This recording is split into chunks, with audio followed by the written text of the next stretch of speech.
we've spent the last 9 months converting our 2020 Ford Transit into the camper van of our dreams. Here we have the kitchen, the dinette, and our bed, and of course our shower. So that's just our layout.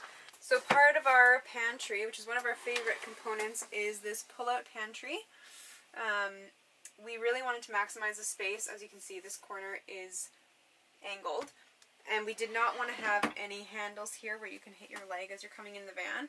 So we have this push to open, and we store all of our dry goods here. Okay, here we have our utensil drawer, and because it's so shallow, we made these custom cutlery holders, which have been very handy so far. Okay, and then this next one we have for just larger utensils and saran wrap and stuff like that. And then we have our snack drawer, which is really a huge drawer. We can probably put way more in here. And then down here we have our pots and our pans. They all have latches, so they don't open during our trip. Okay, also in the base cabinet we have the NovaCool R4500, which is a 12-volt compressor fridge. We love the size of this. It does stick out a little bit, which is one of the drawbacks from it.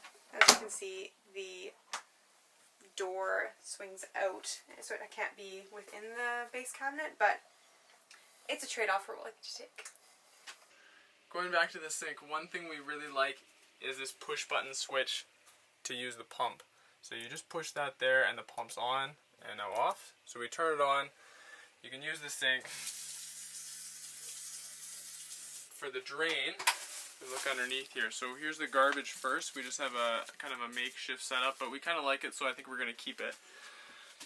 And then underneath here is our 7-gallon gray water tank. But if you might be able to see at the back, there's a T that comes off the Camco drain here, and one line goes out straight onto the bottom of the van, down onto the ground, and then the other one comes into our gray water tank. So depending where we're parked, we switch between the two. And then lastly, we added a light on a doorbell switch here, just to easily tell the level of the gray water tank, so that we never overflow. Okay, so these overhead cabinets, we did a lot of scribing to get the angle as close to the van as we could to maximize the space. So in this first one we have our utensils, or our plates and our bowls, as well as measuring cups. So that's that one. We have these gas struts that keep it up, as well as the same latches as the drawers down below. All of the cabinets and the walls are made of Baltic birch, and in the kitchen as well as in the dinette area we recessed the ASCU LED puck lights so we'd have nice lighting from below. Same thing on this side, more toiletry type stuff, and they're the same design, left to right. Tim's clothes, my clothes, and then camera equipment, etc. Moving on to the dinette area here, we have this table, which is one of our favorite features of the van. It's, as you can see, floating, which is awesome because when you sit down here, it's relatively narrow if there's two pairs of legs in here, so we didn't want to have something in the center.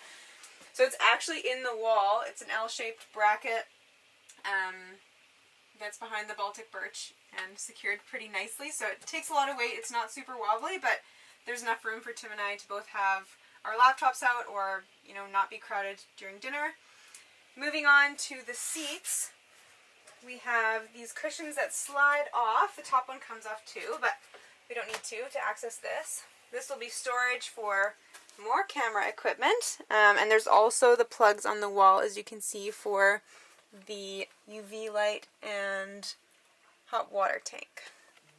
Okay, so if we move the bag out of the way, you can see the Webasto heater down below. Tim designed the box and then a friend helped make it for us. It's out of aluminum. And then we have the vent of the Webasto ducted out the side and coming out of the bottom here, which is a great spot because it's right near your kitchen. So under this other bench seat is something I'm really excited about. It's the components for the recirculating shower. So I take the cushion off and lift up, And there's everything that's needed for the shower loop. And I've had a lot of questions about that, so I'm hoping to piece together an ebook to show step by step kind of all the components and how you could make it yourself. But then if you come over here, it's the control panel, which also we're really happy with how it turned out. So we have our BMS for the battery bank and the solar, all of that. So we'll go to the back of the van in a little bit and show you how all that works. Basically, it's a 560 amp hour battery bank, and we have 481 left right now. And we have our on-off switch for the inverter, and then our Webasto smart controller, our water gauge for our 34-gallon water tank, and it's just set on an illuminated on-off switch here, so you can't get left on. And then here's the water pump for the shower, and the UV light for the shower. So basically, when you go to take a shower, you come on over here and you just turn the pump on and the UV light on, and then when you turn the shower on and off, the water will flow and stop flowing. We initially were going to go with the Renogy lithium phosphate batteries, but we're really thankful that we went with the DIY lithium battery route with the 560 amp hour battery. Our main power draws are the hot water tank and the induction cooktop, and most days the lowest we get is around 400 amp hour, and then that quickly recharges with the DC to DC charger off the alternator and the solar panels. The last part here is the timer switch for the hot water tank. So if you hit 30 minutes, really it only takes about 20 minutes to heat up. So when you come back, maybe you're out for a walk or something, the tank will be hot and ready to shower. Okay, so we'll show you guys the recirculating shower. And we used the Nautilus retractable shower door. And then inside we used a 24 by 32 inch shower pan. And for the walls, it's not actually tile, it's sheet vinyl flooring. At the junctions we use this 1/16 inch vinyl trim, and so we use the inside corners. And then for the light, we use the same LED strip lights that we used elsewhere at the back of the van around the bed. So the really cool thing with the shower is that it's recirculating. So it only uses about 3.5 gallons of water, and it goes through a 5-part filter system. Basically a strainer at the drain, a strainer before the pump, sediment filter, a carbon filter, and a UV light filter. So what it allows you to do is use that 3.5 gallons of water over and over and over and continue showering. And it's huge when you only have 34-gallon fresh water tank in the van. You don't have to continually be using that for your shower. So for us, it might sound a little bit gross, but so far we've taken 8 showers on the same 3.5 gallons of water. And basically it's just a simple series of opening valves to drain that and flush that 3.5 gallons out, and then we just have a little setup where you take from the faucet through another hose and refill the shower right there. One last thing about the shower that goes with it is we did install a max air fan in the van, and we put it right next to the shower and close to the kitchen. It's really impressive how much air this thing can vent out, and it hardly draws any power. It is 12 volt. And then we did leave this extra small gap here at the top of the shower, so that, and it's kind of neat when you're showering, when someone's showering, you can see the steam exiting the shower just going right up through the fan, so it works. No condensation. No condensation. Okay, so now we're going to have a look at the cab of the van. So the first thing that we did was install a Scofama swivel seat for the passenger only. And all you do is pull the tab on the front, and then it spins right around, and it's ready for use. So we like this when we're just kind of hanging out. Tim sits here, I'll sit here, while the other one of us is either making food or, I don't know, basically anything, because it's out of the way, and you can also have a nice view of outside. It's very handy. We like it so far. Okay, and then up here we have the headliner. From the Vancillary kit. We found that very helpful because it's a very awkward shape. So it comes with the brackets and then the stencil to make the plywood headliner. I covered it with fabric to make it a little bit more aesthetically pleasing. So yeah, it's been handy for things like bear spray, bug spray in the bin, and of course our insulated window covers. Okay, so we made these window covers with Easy Cool as well as Havelock wool, and then we stitched it all together into 3 4 sections so that we could fold them up. And then the magnets that we sewed along the outside clip right into the van wall. And they stay perfectly in place, so they block out any light, and they're also pretty good for sound dampening as well, we found. And the last thing from this area is the insulated curtain, blackout curtain, which provides some privacy and also shields from the sun and people walking by. So it's been very handy, and basically we just have it on a tension rod that's jammed between the foam blobs on either side. You may have noticed that we never showed you a toilet in the Vantour, and that's because we store our folding portable toilet underneath the bed, just behind the water tank. And so all it is, it folds up on a tripod, and you can sit on it, but you put a plastic bag inside the toilet, and then you do your business and you seal the bag and dispose of it. We went with this because we don't actually plan on using the toilet very much inside the van, and so we couldn't justify spending over $1,000 and building it into the van, either a composting toilet or a Laveo dry flush. On our 5-day trip so far, we've been able to always find a different resource to use, and we haven't had to use this setup, but we're glad we have it if we are traveling in a city. It's really easy to set it up in the shower, and you're good to go. Now we'll make our way back to the bed here. So as you can see, we've set it up to sleep widthwise. A lot of people sleep lengthwise, but we were really happy with our decision to sleep widthwise because we are allowed to use so much other space for the van. It does reduce some of the insulation on each end, but Tim's 6'2" and he can sleep that way no problem. Also, as you can see, there are 2 bunk windows on either side. We crack those open at night and then have the fan going to keep the air circulating and try to minimize the amount of condensation, which has so far been working really well. Also, to minimize condensation, we have a plywood board underneath the bed as a platform, and we drilled decent sized holes in it to keep it breathable. Underneath here, you will see our sleeping security guard. We thought that we would actually close this off, but we've really liked keeping it open to allow Indy to come and go. Buddy! Good boy.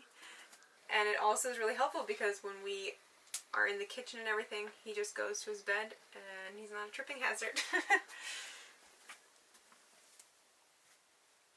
I'm not doing much security right now. Okay, the last thing in the bed area are the electrical switches by the bump outs. So first one here is on Tim's side. There are 2 USB charges and then this light for the LED strips, which are on both sides of the bump outs. And then on this side we have a 12-volt charging port in the center here, as well as 2 USB chargers. And then this switch just controls whether this whole system is active or not. And then we have a dimmer switch for the overhead lights, so we can control it from the back, so it's a 3-way switch, or from the kitchen area over there, which is really handy to have. And then we will show you guys the electrical down below. Okay, so let me show you guys the garage. The van's a little bit dirty because we've been on the road for 4 days. So on the driver's side of the van, we have the electrical compartment, so all the batteries and charge control are an inverter, and I'll show you that in a second. But over here, we have our 34-gallon fresh water tank. The fill port is just at the top here. Thankfully, we can still access it even with the bikes in. And then we have a compartment down here just to access a valve that we can use to drain the tank. The tires just fit nicely behind the door here. And then the e-bikes are mounted just on these fork mounts. And then on the electrical box here, we have some outlets on a charge port that's connected to the inverter. So if we need to charge the e-bikes or use any power tools back here, we could plug them in right there. Here's our light for the garage. And now I'll show you a bit of the electrical system. So in our electrical cabinet here, we have our 3000 watt inverter. the 60 amp Sterling DC to DC charger that runs off the alternator. And then our battery is a 560 amp hour 12 volt battery. So it's a 2P4S configuration of 280 amp hour Eve cells. And then I went with the Chargery 300 amp BMS, and that's also the Chargery display module that we saw before on the control panel there. I tried to design it so everything could be accessed from the front, so just through in this dog door here. Our master on-off switch, you can just reach down. Our DC contactor that goes with the Chargery BMS. Our solar panel breaker, and then our solar panel charge controller, the Rover. Each device has its own breaker on the positive, and then obviously our Blue Sea fuse block and all the fuses there. So let's go on the roof and I'll show you the solar panels in the deck. So we didn't show this before, but we keep this extendable ladder behind the driver's seat. It was really Katie that wanted to go with the extendable ladder, but I'm really glad we did. Mainly for security reasons. We just feel so much better having the solar panels and paddle boards and different stuff strapped on the roof without any attached ladder that anyone could just climb up. So we'll go check out the solar panels. So I designed the roof rack and had it fabricated in Kamloops, and then we took it and got it powder coated. As you can see, it's designed to ideally fit these 5 100 watt panels around the fan, and then the end portion here is a roof deck, and it's made of composite fascia.